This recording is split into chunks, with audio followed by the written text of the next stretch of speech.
사람들이 뭔가 잘못한 것을 보면 어떤 마음이 드시나요?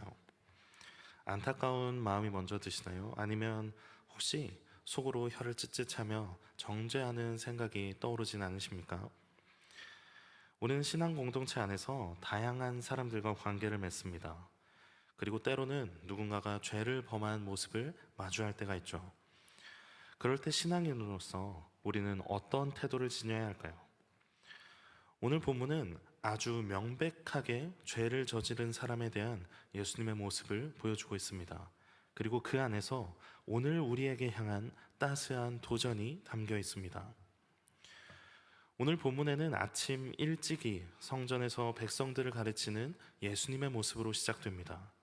2절을 보면 예수님이 성전에 들어가시자 백성이 다 나아왔다 하고 말합니다. 예수님의 기적과 놀라운 가르침을 듣기 위해서 예수님만을 많은 사람들이 기다렸던 것이죠. 그런데 바로 이어서 3절에 서기관들과 바리새인들이 나옵니다. 이들은 예수님과 수많은 백성들이 있는 곳에 음행 중에 잡힌 여자를 끌고 와서 가운데에 세웁니다. 그리고 4절에 보면 그 여인이 현장에서 잡혔다라고 말합니다.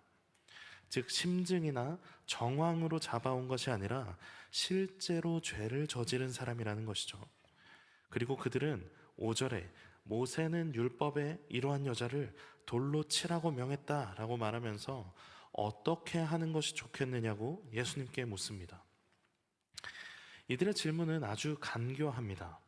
그들의 질문 처음에 요한복음에서는 잘 사용하지 않는 선생이여 하는 칭호를 씁니다.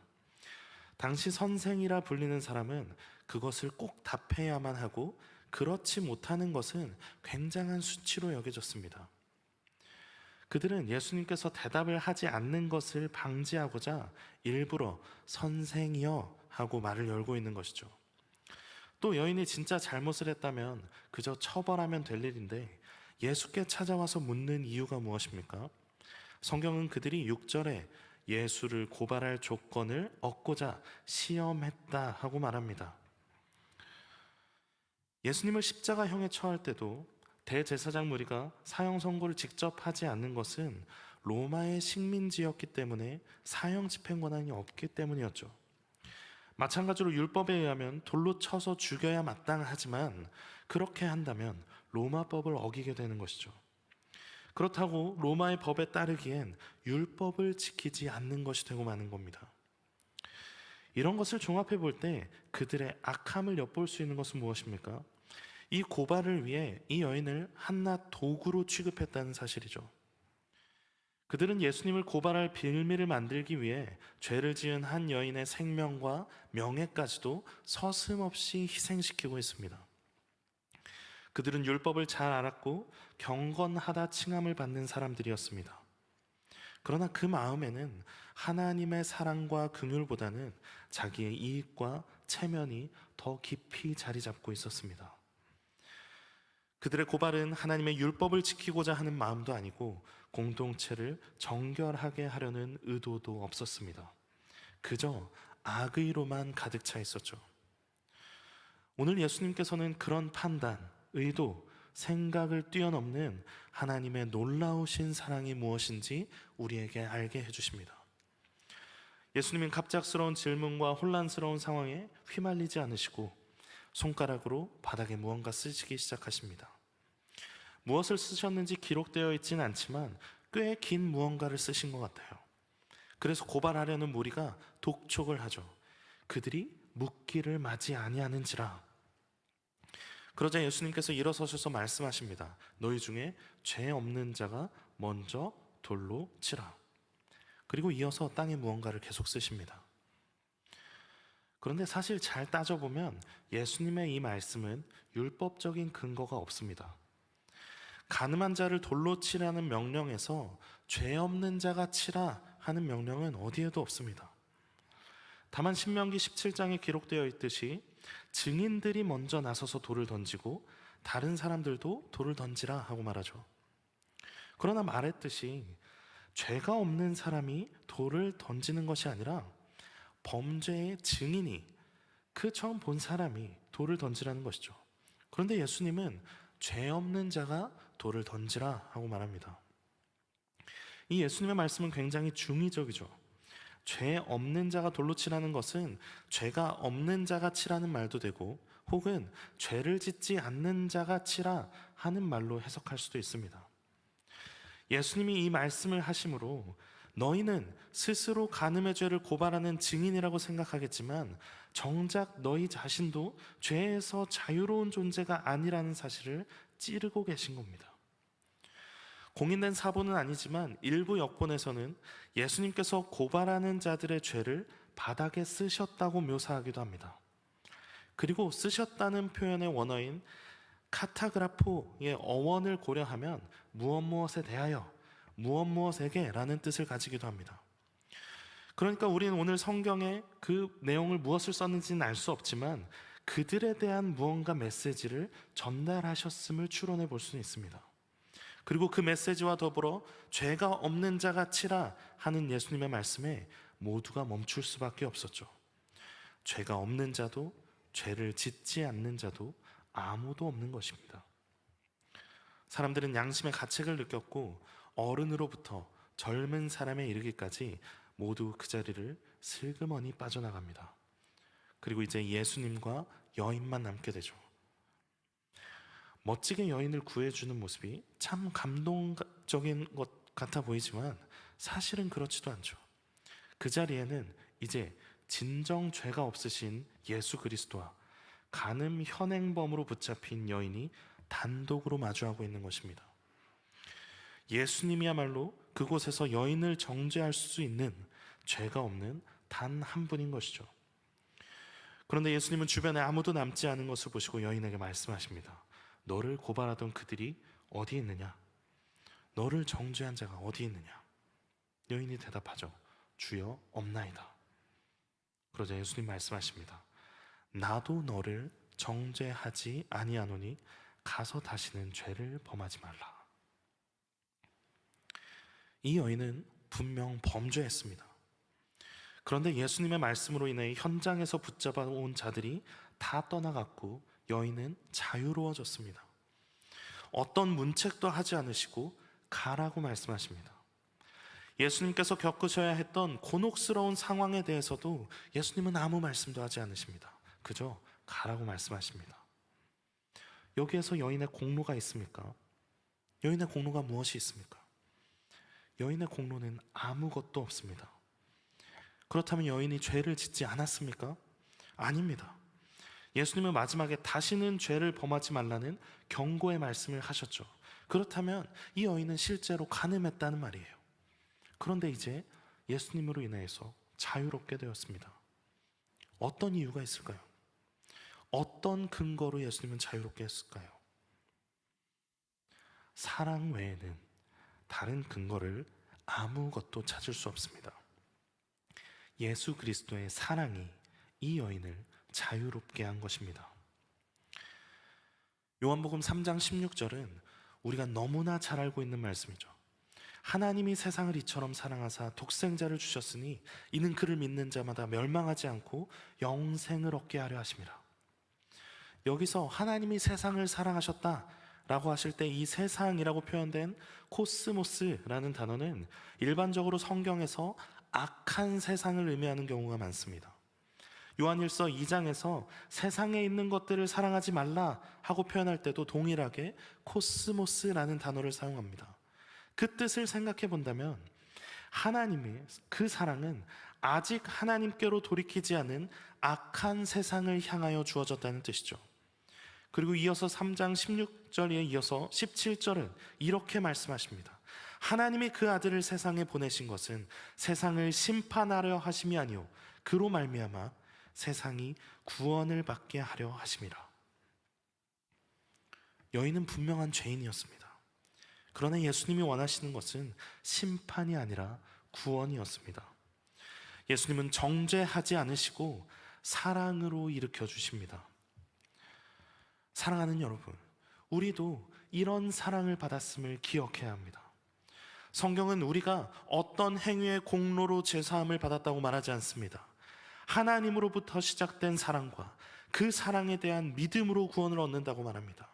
인간의 어떤 행위의 공로도 존재하지 않습니다. 우리가 잘 알고 있는 아브람, 그가 부르심을 받아 떠날 때 하나님이 그를 의롭다 여기셨을 것 같지만, 아브람이 순종함으로 아무 말 없이 그를 떠날 그때에 하나님은 의롭다 여기셨을 것 같지만, 하나님이 그를 의롭다 여기신 것은 그보다 훨씬 뒤의 일입니다. 창세기 12장에 아브라함을 부름을 받았고 한참 뒤인 15장 6절에 이렇게 말씀하십니다. 아브라함이 여호와를 믿으니 여호와께서 이를 그의 의로 여기시고. 하나님을 믿는 믿음으로 의롭게 된 것이죠. 이후에도 하갈을 통해 이스마엘을 낳는다던가 하는 불신앙적인 모습을 보이기도 하지만, 그 믿는 믿음으로 의롭게 된 그것을 하나님은 잊지 않으십니다. 그리고 그 사랑으로 계속해서 아브라함을 이끌고 나가십니다. 우리도 오늘 마찬가지입니다. 우리는 죄인임에도 불구하고 아무 공로 없이 예수 그리스도의 그 사랑을 입었습니다. 믿음으로 의롭다 하심을 얻었고 이제 그 사랑을 따라 살아가야 하는 존재로 거듭나게 되었습니다. 여인에게 하신 말씀, 나도 너를 정죄하지 않는다, 그 말씀은 우리에게도 향하신 말씀입니다. 우리가 죄가 없기 때문이 아니라 우리를 사랑하시기 때문에 죄를 덮어주시고 용서해 주시는 것이죠. 예수님이 바닥에 여러분의 각자의 죄를 쓰신다면 얼마나 쓰실 수 있을까요? 예수님은 드러난 죄만 죄로 여기시는 분이 아니었습니다. 마태복음 5장 27절과 28절에는 이렇게 말씀하십니다. 또 간음하지 말라 하였다는 것을 너희가 들었으나 나는 너희에게 이르노니 음욕을 품고 여자를 보는 자마다 마음에 이미 간음하였느니라. 예수님은 단지 행위로서 간음할 뿐만 아니라 너희 마음으로 품은 죄조차도 죄라고 말씀하십니다. 그런데 마음으로 품는 죄들까지도 드러난다면 거기에서 자유로울 수 있는 사람이 있을까요? 우리 모두는 의롭다고 살아가지만, 의로움을 향해 살아가지만 여러 가지 죄 가운데 있을 수밖에 없는 존재입니다. 미움과 시기, 이기적인 마음, 욕심까지도 다 아시는 하나님이 그것을 정죄한다면 우리는 어떻게 견딜 수 있겠습니까?